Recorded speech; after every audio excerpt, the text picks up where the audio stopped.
Hi, good afternoon and welcome to our webinar, the Hair and Beauty Traineeship webinar. And we'd like to thank you for joining us today. But before we dive in, I'd like to explain a few things about our webinar, just to help you get as much as you possibly can out of this presentation. So all of you will be, all people who are attending will be in listen-only mode, but you can engage with us through the chat tab, and you can ask any questions in the question bar to engage with us. We expect the webinar to be quite busy, and we will definitely try to answer all your questions and queries by the end of this session. But after this webinar, we will be providing you with a recording and a copy of the slides and a fact sheet to address any of your unanswered questions. And the presenters today are our Head of Funding and Policy, which is Bryony Kingsland, our Lead Industry Manager, Mandy Slaney. There's myself, Sarah Fioda, Hair and Beauty Technical Advisor, and our lovely Industry Manager, Emma McKay, who will be helping me with some of the slides. And without further ado, I'd like to hand over to our Funding Manager, Bryony Kingsland.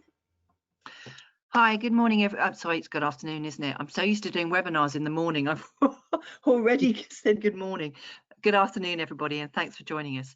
I'm just going to take you through some of the new arrangements to do with traineeships that have been announced for the 2020-2021 academic year, because there are some changes in comparison to previous years. So I think the main change is the Chancellor announced an additional 111 million this year for traineeships in England for 16 to 24-year-olds, with the aim that they're going to triple, they want to try and triple participation. This is just during the 2020-2021 year. Now, I was on a webinar with the ESFA and Department for Education last week, and what they said is that they recognise that this is a massive ask to try and get providers to deliver an extra £111 million worth of trainees in 1 year, and triple participation in 1 year. So they are currently working on the procurement exercise or the application exercise for gaining access to that additional 111 million, and I'll talk about that more in a minute. So what they've also done to make it easier for providers to deliver is increase the core funding amount, and I'll talk about the traineeship framework and how the traineeship framework actually works later on in a few slides later. And they've extended the traineeship duration from 6 months, which was previous the maximum amount, up to 12 months, which means that providers can now deliver for employers much larger qualifications as part of a traineeship. And there are some real benefits to that, which we will all, again, talk about later on. So we're going to move to the next slide, please. Okay, so the traineeship funds procurement. Many of us have been waiting for this. I have certainly been waiting for it. I was expecting it quite a few weeks ago. But again, last week, the Department for Education and ESFA said that they were working on the traineeship and procurement process, and that they wanted to make sure that they get it right. So they were taking a bit more time than expected. But also they did say that they did not feel it was fair to suddenly drop a procurement exercise into the FE and skills sector in the last 2 weeks of August, when most people are on holiday, with a view to coming back and making a submission just after your holiday, and that would be dragging people back away from their holidays, and they didn't think the last 2 weeks of August was a great time to do it. So we are expecting the procurement to come out probably early next week, by the sound of what ESFA and DFE said just over a week ago now. So more towards the end of August, early September. So we can expect it fairly soon. This procurement will only cover the 19 to 24 traineeship delivery. So that's the traineeship delivery that you'd normally see delivered using adult education budget. And that's because the ESFA is still looking at how they might expand the 16 to 19 delivery, but I don't think that's going to be via a procurement exercise. They expect the whole procurement will take approximately eight weeks. So if you think that the tender documents will come out possibly early next week, you're looking at delivery starting probably halfway through the autumn term, or a bit into the second half of the autumn term. From what I could gauge from the conversation that occurred last week with Department for Education and ESFA, I got the very distinct impression that what they're looking for is providers that will be able to hit the ground running. So they're looking for providers to apply that will be able to start delivery of traineeships almost immediately, i.e. they're set up to do it, they've got the staff in place, they've got the functions in place, they have the processes in place, and they have the employers in place. So if you are not ready and you have no employers ready to go and you haven't delivered before and you don't have staff, etc., you are less likely to be successful as part of this procurement. So think about that if you are wanting to respond to the procurement when it comes out, making sure that you have the staff in place and the employers in place, and you can prove that as part of the procurement exercise. I think that would help any provider that's considering applying.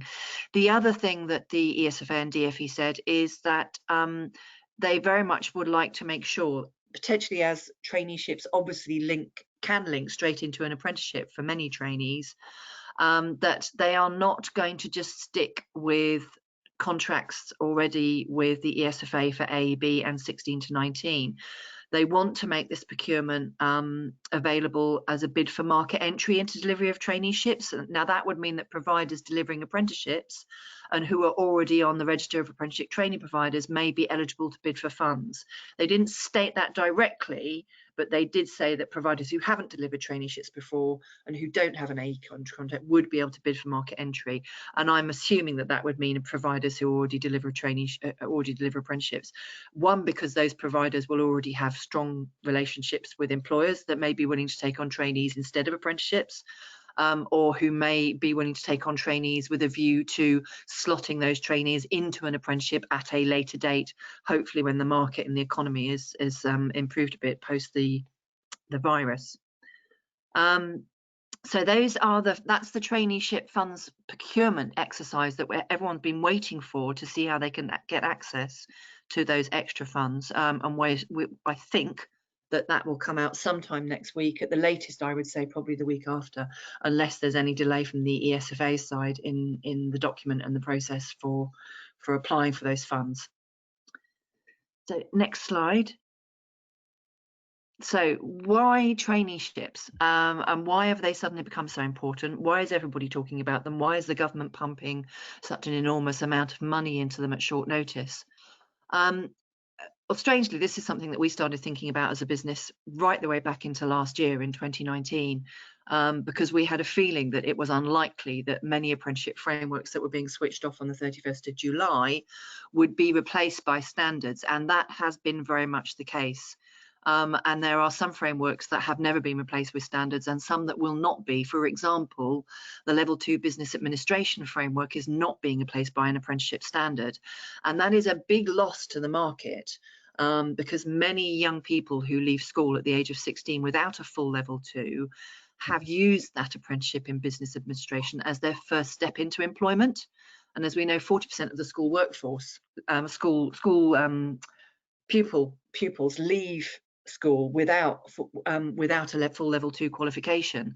So that was their entry. And the other reason that it's a big loss is because there are many employers out there that actually only have Level 2 job roles that were supported by the business admin Level 2 framework. So there are many other frameworks. Again, the Level 2 teaching and learning in schools is another one that has not been replaced, and that was a good stepping stone for someone to actually move into the education world, but that stepping stone has been removed with the removal of the framework. So the apprenticeship frameworks have been switched off and not replaced by standards. Traineeships can bridge that gap. You can now actually deliver a Level 2 teaching and learning qualification that's teaching and learning in schools or supporting teaching and learning as part of a traineeship using a qualification instead and some work experience. We know that many schools are already looking at that, and some schools are even willing and able to pay a basic wage to some of their trainees. We know that that's a conversation that is going on in parts of the country. We also know that there are probably going to be fewer apprenticeship opportunities over the next 12 to 18 months because of the virus and the fact that many businesses have been really challenged by the lockdown, and as a result of which they're unlikely to be able to take on apprentices for some time. And we also have a much greater unemployment cohort than we did at the beginning of the virus. and many of those young people, there's a high percentage of them that are under 25, may be looking to change their skills, upgrade their skills, change sectors, because currently their current role, or their role that they were in an apprenticeship in, or they were in their first ever working role, those sectors have been extremely challenged by the virus and are unlikely to be recruiting in the near future. Therefore, they may want to use a traineeship to step over into another sector. So those are traineeships and how they can bridge the gap, a really important aspect of what's going to happen over the course of the next year. And they will make hopefully a difference to many young people over the course of the next year, particularly those that are facing unemployment, facing the loss of their apprenticeship, or who are already unemployed. Connect this next. Thanks very much. So the other thing that has been looked at as well is the difference that traineeships have made. Now, traineeships to a certain extent took a bit of a back seat when apprenticeships came in, but with less apprenticeships available now, it's a really good time to use traineeships to engage young people in different sectors, to help employers look at young people as potentials for an apprenticeship at a later date, and to address skills deficits in markets in local and regional areas. So they generally get exceptionally good results for young people. Data over the last 2 or 3 years has, as you can see there, 62% of trainees progress to a positive destination within 6 months of leaving their traineeship, and 75% of those are still in those destinations a year after their traineeship ended, whether that's an apprenticeship, whether it's another further education or a higher level qualification, or whether it's employment. So they do get excellent results for young people and really do get them ready for the job market or for an apprenticeship, or get them ready to move over into another job market because the sector they're in is not recruiting at the moment. Next slide, please. So what are the benefits for employers? For employers, traineeships can be a really great opportunity to assess a young person before potentially offering them a job or an apprenticeship. Unlike apprentices, trainees do not have to receive salaries, so the cost implications for the employer are a lot lower. There are many employers out there that do actually choose to pay their trainee a basic or minimum wage, or at least pay for their lunches and their travel. So there are many employers that do that. For trainees, they get an opportunity to look at a particular sector they're interested in working in, gain some skills and knowledge and competencies in that sector via the work placement and the qualification or award they may be studying as the flexible element. And also they get the opportunity to show an employer what a great employee they might be, if that employer is willing to give them a head start. Even if they do work placement with an employer and the employer doesn't take them on, the fact that they've done that work placement, they've gained some skills in that particular sector. And if you are delivering the vocational element, which is a really important part of a traineeship and becoming more important, it gives them a head start in interviews or in apprenticeship interviews once they finish that traineeship, because generally they'll have more experience and knowledge than another trainee or another potential apprentice. So it gives the trainee a head start as well. And for providers at the moment, obviously, apprenticeships, as we said earlier, are going to be fewer and further between over the course of the next year or two. So it is an option for learners who cannot find an apprenticeship, but who do not or cannot do a full-time 2-year course. And as traineeships have now been expanded to encompass those that already have a level 3 qualification, it broadens the pool of young people that may be able to access a traineeship and gain better skills or more skills or different skills from the ones they've gained previously, which will give them more chance in the job market when the job market is going to be more challenging over the course of the next year or two. And providing traineeships can also help employers meet their corporate social responsibility targets. So many young people have been made employed during the COVID, will have transferable skills as well. So it could well be that they might have some skills from a particular sector, but a traineeship will enable them to identify the transferable skills and move into another sector which is more buoyant post the virus.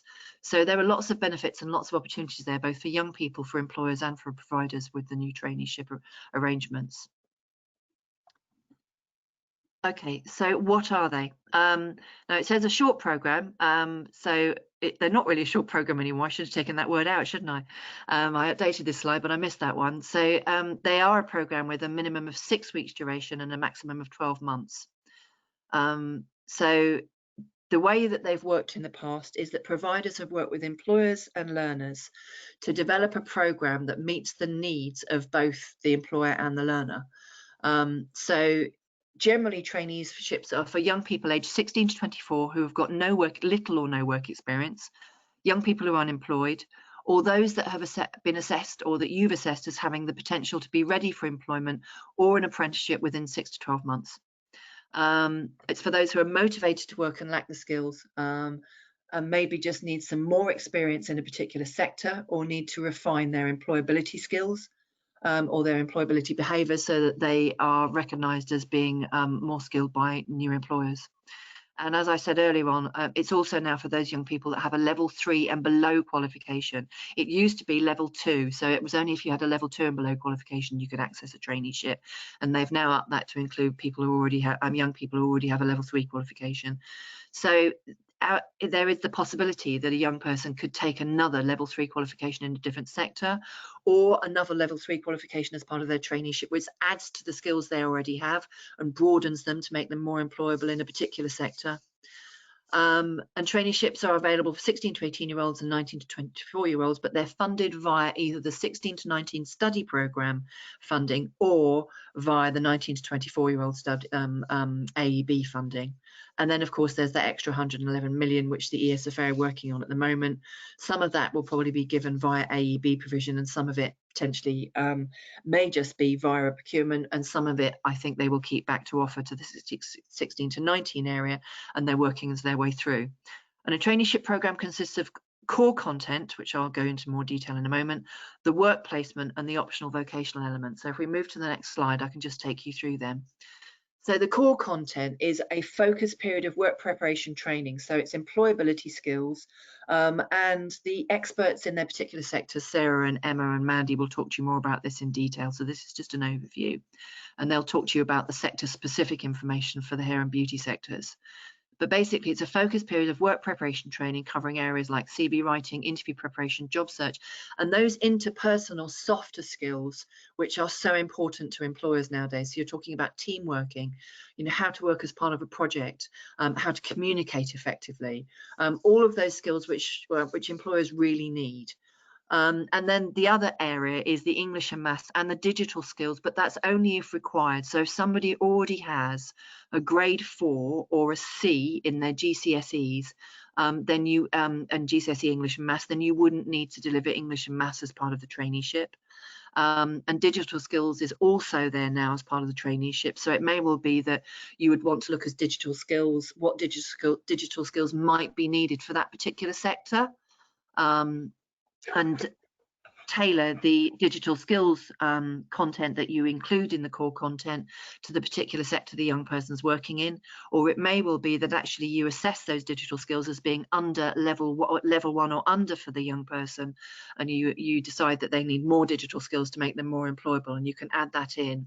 And even though that's core content, the English and maths and digital skills we've required are funded separately from the core content funding, and I'll go into that in a bit more detail in a moment. Then there is the work placement, and they're looking for a high quality work experience placement, and it must give the young person meaningful work experience, as in work experience related to the sector skills that they're interested in, or the apprenticeship that they might be interested in at a later date. So you couldn't put someone through a traineeship, say in hospitality and catering, if actually the area that they're interested in moving into was engineering. It's got to be a traineeship that's relevant to that young person's skills and interests. There's a minimum of 70 hours work placement. That's reduced down from 100 hours, which used to be the minimum amount of time that they should spend in work placement. But now they've reduced that to 70 hours work placement, and that can be spread across 2 employers. It doesn't have to be with just one employer. And also the young people can actually, if they are claiming benefits, the mix of the work placement, the core content, and the optional vocational element has to be limited to 35 hours a week to enable that young person to also claim their benefits, because they can still claim benefits whilst they're on a traineeship, as long as they do no more than 35 hours a week of core content, work placement, and optional vocational element. So the final bit is the optional vocational element, and this is extra funding that you draw down within the traineeship model that enables you to deliver a high quality and relevant vocational qualification related to the traineeship that the young person is taking. You could also deliver other skills required by the local labour market. For instance, you might want to deliver higher level ICT skills, business and commercial skills, enterprise skills, alongside that vocational element. But now that the traineeship is 12 months long, it does give providers much more leeway to deliver some really sound, robust technical or vocational qualifications related to the trainee and the traineeship sector subject, chosen sector subject area, and the work placement that they're doing. And I think that's that opportunity really to fill the spaces left by particular apprenticeship frameworks, which were removed on the 31st of July. You can deliver traineeship instead using vocational or technical qualifications as a replacement for those sector subject areas that have lost apprenticeship frameworks and do not have a replacement standard. So on the next slide, we'll just have a little bit more of a look at the funding rules that you need to be aware of. Now, obviously, the procurement isn't going to take place until very early, late this week or very early next week, and there won't be any delivery using that 111 million till probably after half term. But if you have a current AEB contract or 16 to 19 contract, you can deliver traineeships with that. With the AEB contract, you have to have permission from the ESFA, and they may well ask you for a business case to use part of your AEB contract. And once they've top sliced that AEB contract for you to deliver traineeships, that money is ring fenced for traineeships only. So you have to do a bit of a balance and a juggle to make sure that, if you have an AEB contract with the ESFA and you think you are going to use all of it for 19 plus delivery this year and would have none left to deliver traineeships, then obviously there's probably not an option there apart from to go for the 111 million extra funding available and bid to gain some of that to deliver traineeships. However, if you think you have space inside your adult education budget contract to use some of that funding and ring fence it for delivery of traineeships to 19 to 24-year-olds, then you can apply to the ESFA to do that. And they may ask you a business case, or they may just say, yes, we can top slice this amount, or you can top slice this amount. The other thing to be aware of is if you are in a combined authority area, it's not your combined authority that will offer you AEB to deliver traineeships to 19 to 24-year-olds. It's money over and above your devolved AEB, because traineeships are a national programme run by the ESFA, as a result of which the money that you'd apply for those traineeships will come from the ESFA. So if you get AEB funding from a devolved authority, you'd have to apply to the ESFA to get more funding to deliver traineeships, and they would issue you with an allocation as long as it's approved to deliver traineeships, which would be in addition to your adult education budget that you get from your combined authority. Plus any other extra funding you may get delivered to deliver AEB outside of the combined authority boundary. So it's a national programme, not managed by your combined authority or your devolved administration. So make sure it's the ESFA site that you go on to find out about that. There are also bursaries to help fund students. So there's bursaries for defined vulnerable groups, which you can claim up to £1,200 a year to support those defined vulnerable groups. And there are also discretionary bursaries which you can draw down to award to under 19 learners to help with things like cost of transport, meals, books, equipment, that sort of thing. But in some cases, you will find that some employers will help out with that. So the next slide is a bit more about funding. Just one thing to be aware of. At the end of each work placement, if you're working with an employer as a provider, you must make sure that the employer does one of the three things listed there. Either a formal interview for a job or an apprenticeship, an exit interview, and they've got to provide written feedback and evidence of the learner's time and activities that were carried out during work placement. And realistically, from a quality standpoint, that also needs to be signed off by your trainee. And also or prevent progression to a defined positive outcome within 6 months. So you'll also have to track that learner. Sorry about that, everybody, phone going off in the background. And for 16 to 18-year-olds, the work placement must be the most substantial element of the programme, which must be reported on the ILR as the core aim in the learner's traineeship. So if you're using your 16 to 18 funding, you've got to make sure that it's the core aim of the learner's traineeship within that study programme. So there's a slightly different way of tracking that on the ILR for the ESFA. And I think that might be me. Yes, and just one more thing. We have designed and set up a Sitting Girls Traineeship website to take you to links outside of the Sitting Girls website at the ESFA, and also the traineeship website has recently been updated with all of our traineeship program fact sheets by sector.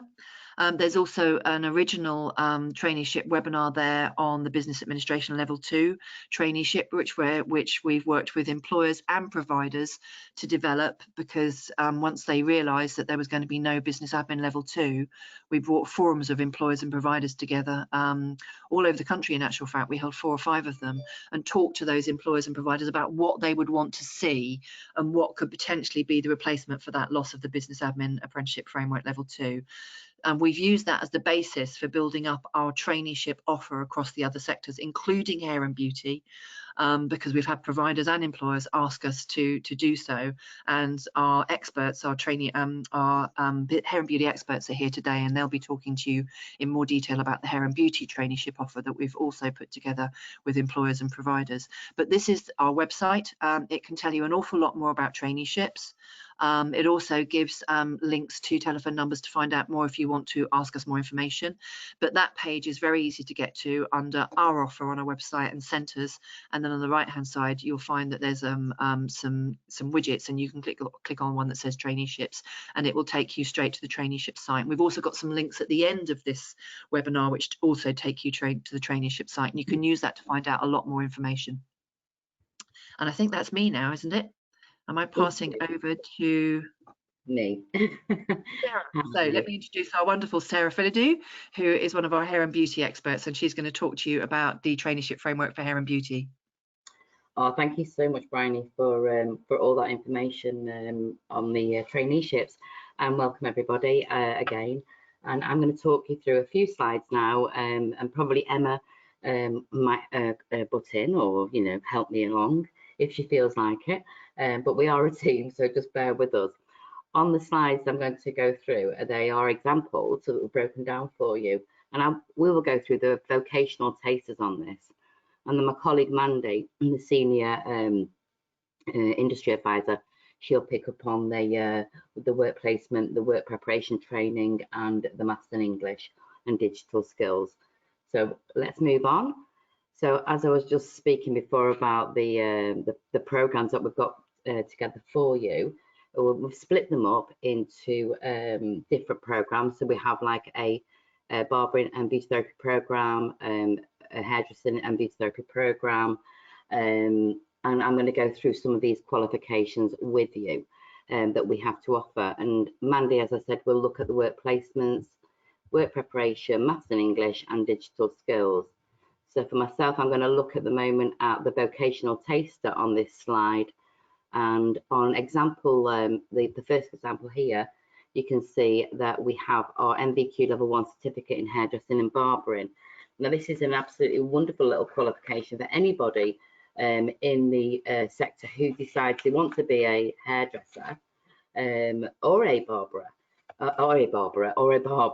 It's absolutely wonderful for them to be able to go into this sort of traineeship and use this qualification now. It's absolutely, it's only 14 credits, so it's not a very, very big qualification.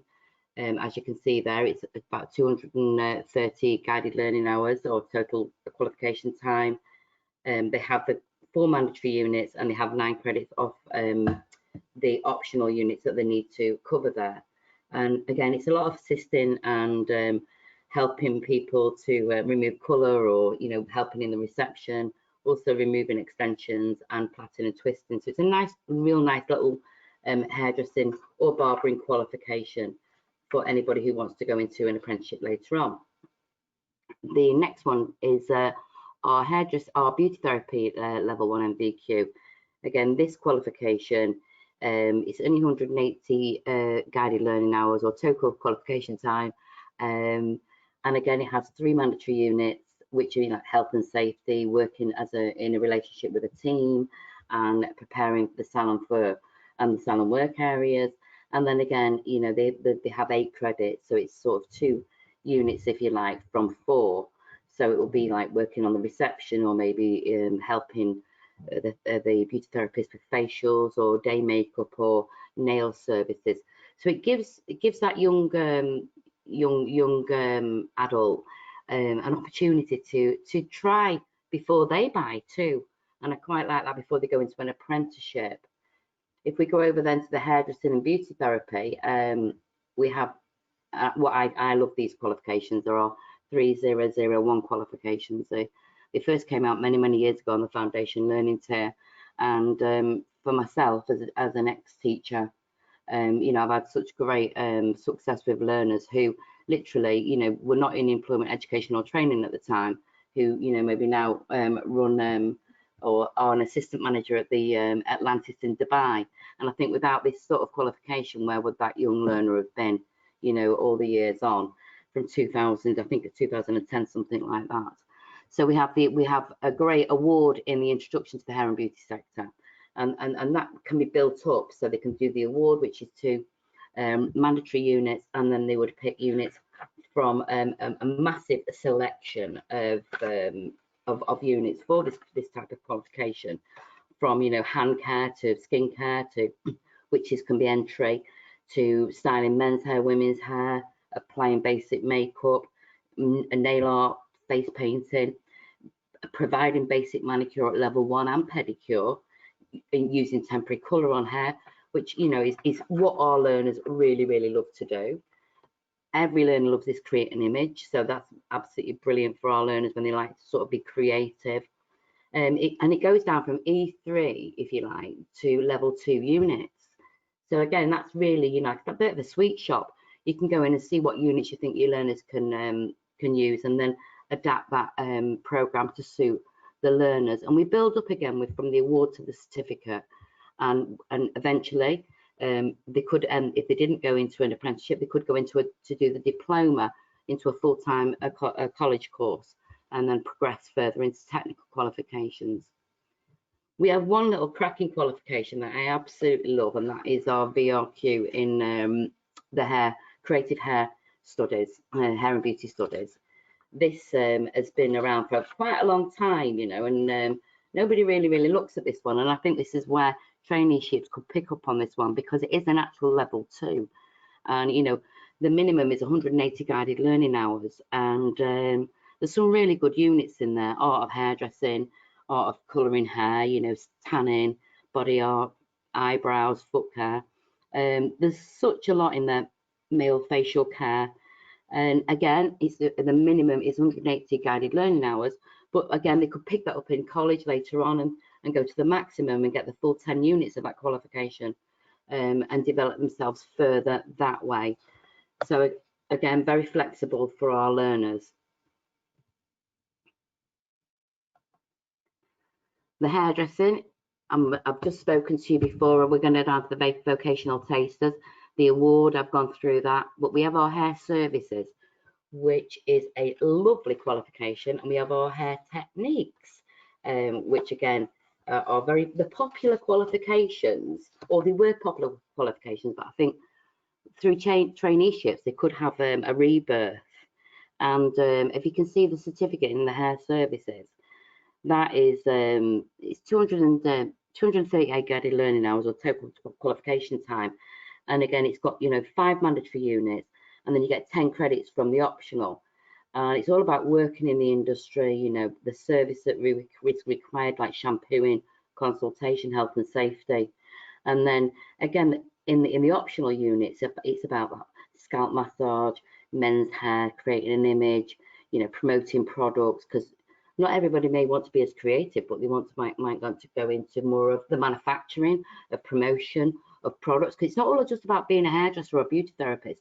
You know, it's about, you know, designing products and working with, you know, the big L'Oreals of this world, or the Dermalogicas.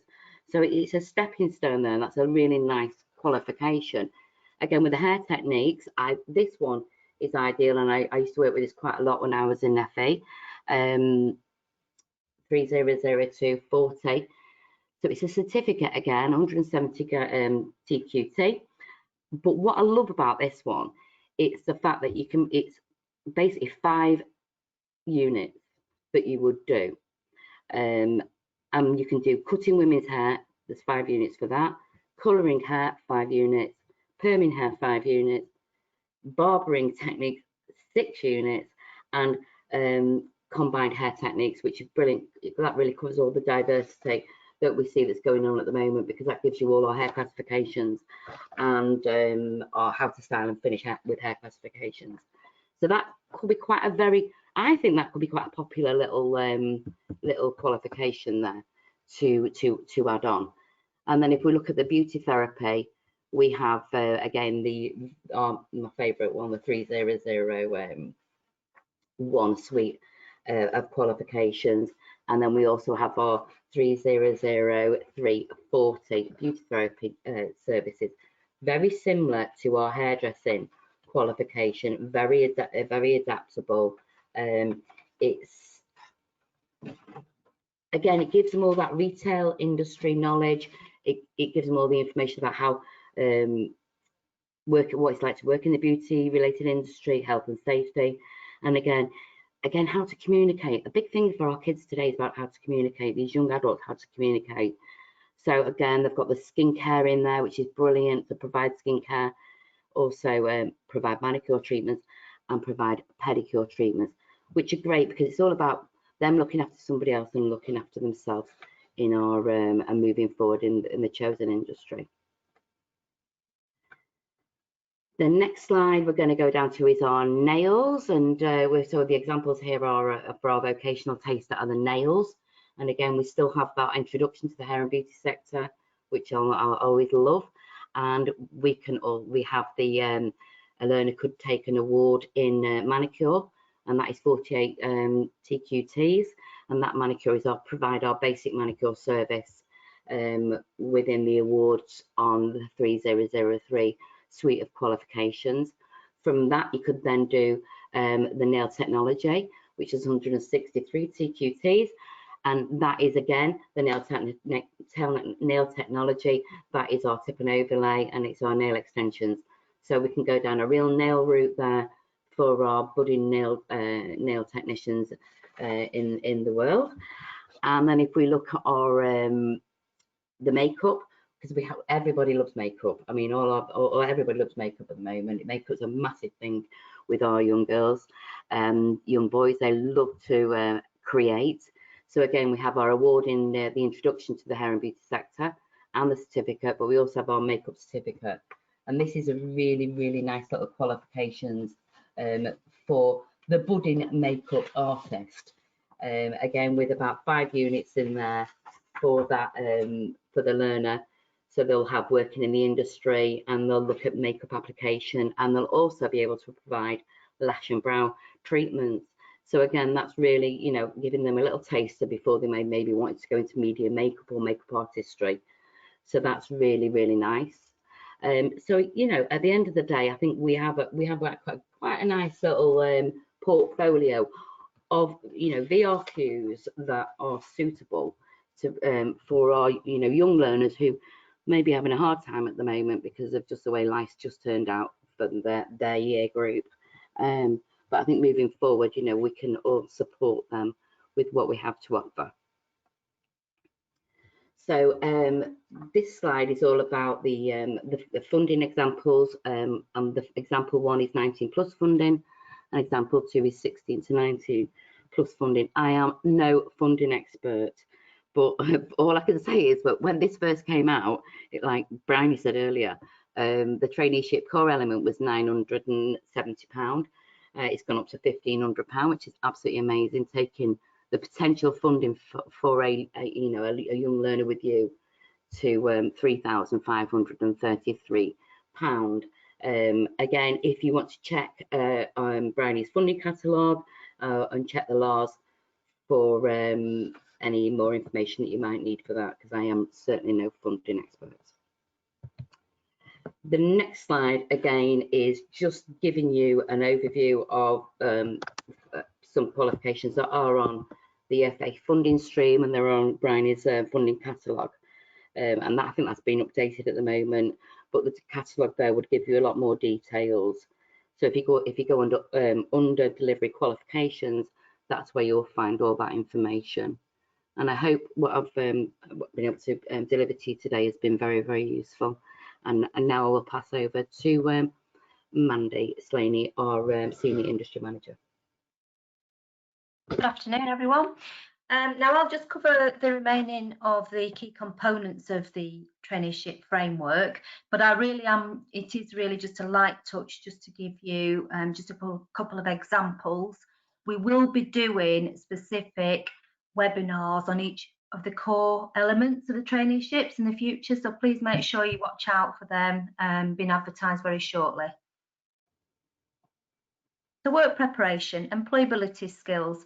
As Bryony mentioned earlier, this is a core element of the traineeship programme, but also from doing the actual focus groups with employers, these are the key types of skills and behaviours that they really do want the future employees to develop. There's such a variety and levels, and I think that this is just to give you a little taster of, what we do have available. But what you can do is you can really tailor them to the actual employer's needs, but also the industry, but particular things around customer service and team working skills. They are core skills that, everyone in every industry in life has to develop. So these are really, nice units. And also things like applying for a job, preparing for the interviews, really giving them, the background and helping them to develop them skills, hopefully to have success and go forward to either be employed or go on to doing an apprenticeship.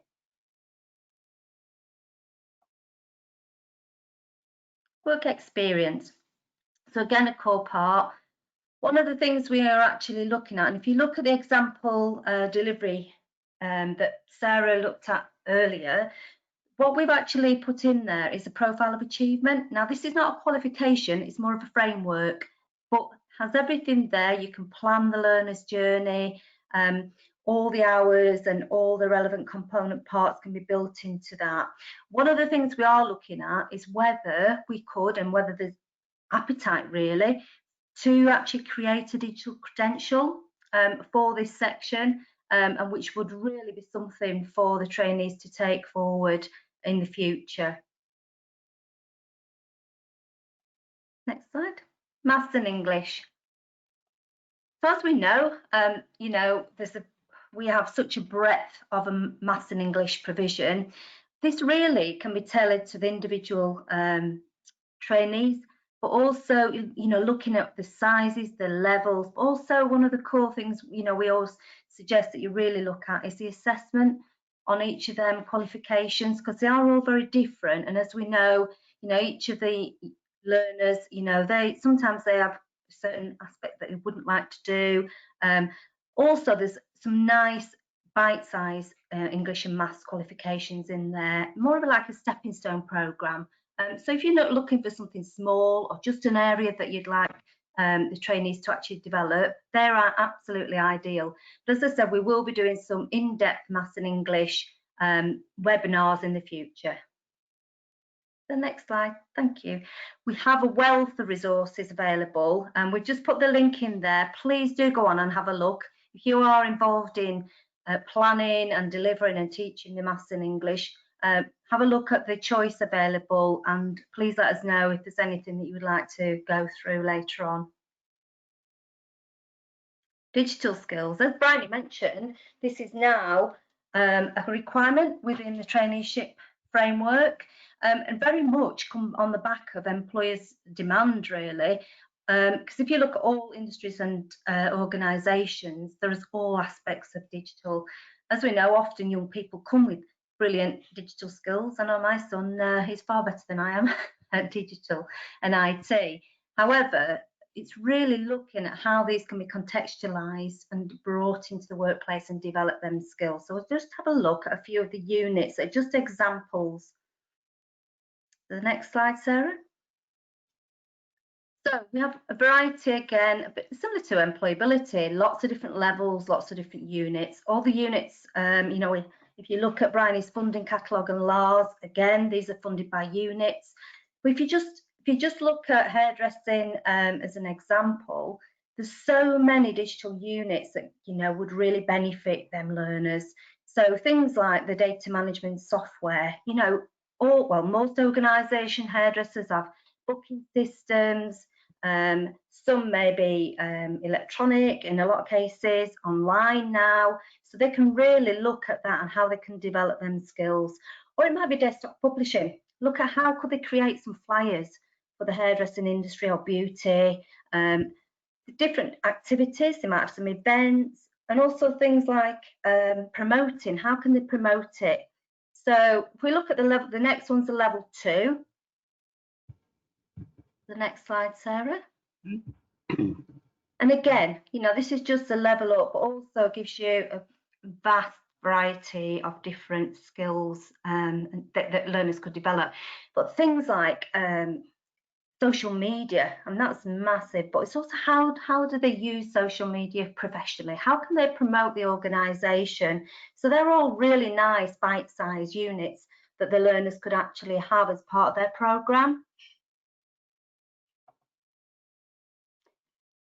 I'm just going to briefly touch on the approval process and next steps regarding traineeships. So if we look at the next slide, this really just walks and talks you through. So this is just an example for the hair and beauty. So you would apply for the qualification approval for whichever of the core qualifications you were looking to deliver. If you didn't currently have approval, then you'd look at the English, work placement skills, so employability, IT and young leader. But what we have done is where we'd normally charge separately for each of them component parts, you will only actually pay for the core component, which would be the hair and beauty qualifications. But you would need to do it all at the same time. But there would be somebody that will walk and talk you through how you gain approval for these. So really just around what support is available. What we've done is we've given you 2 different numbers. So if you're a new customer, we have our direct sales, and they'll be able to support you and really sort of talk, you know, in more detail about traineeships and what you need to do, approval. And then also for the existing customers, you would just access approvals via the walled garden as you would normally. We have a team that are all eager and willing to support you around that, but also to answer the questions, because we have lots of questions around traineeships, how it works, how does the approval work. So please make sure you contact them. Contacts. I think the other thing we'd really like to gather feedback from you is around what other subject areas, or you know, so what types of employers, is there something missing as in the sector delivery models that we need to add. What we've tried to do is add, as we've had the requests coming through, we've added additional example delivery models and really just examples around each of the core components. But you know, we will be adding to that as we get feedback from customers, providers, and also trainees as well. You know, we need to ensure that these programs are really engaging, but also they'll help them to transition across to either employment or an apprenticeship. We've lots of things on the website that has been updated regularly. We have got some of the example delivery models up there, which Bryony showed earlier on. We will be adding to that. There's quite a few more that will be going on over the next few weeks. There's lots of other information, as we've mentioned, certainly around funding. Bryony's got lots of funding webinars. I think there's one next week. So please make sure that you register for updates on our website for all the areas that we'd like information on, because there is, you know, in every sector area, there's lots around, you know, policy changes, funding changes. So please make sure that you are registered for the updates.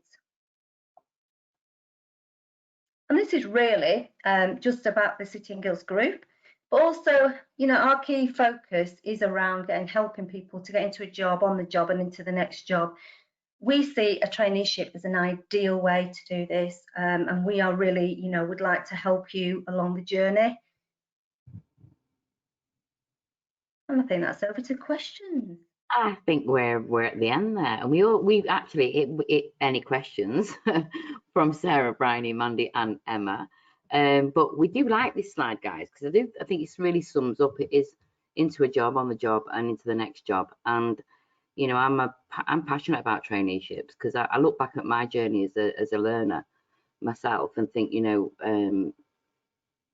we didn't have them around when I was young, and I think a traineeship is an absolutely amazing way for a learner to really, you know what they want to do, try it, and for the employer or the, you know, to try before they buy too. It's a two-way system, but it's a beautiful opportunity to allow something to grow within our industry, our sector. Are we looking for questions? Has anybody been having a look for questions for us? So Hi Sarah, it's Emma. Hello. Hi. Hello. I think just to summarise really what you've all gone through, from an industry management perspective, this really is a fantastic offer, something else to have in your back pocket for those learners looking to really have a sort of an insight into the world of apprenticeships, but to also enable them to test the water with many different avenues as well. There's no questions on the feed or chat. So I am guessing that obviously everybody has pretty much heard everything that they were hoping and wishing for at this point.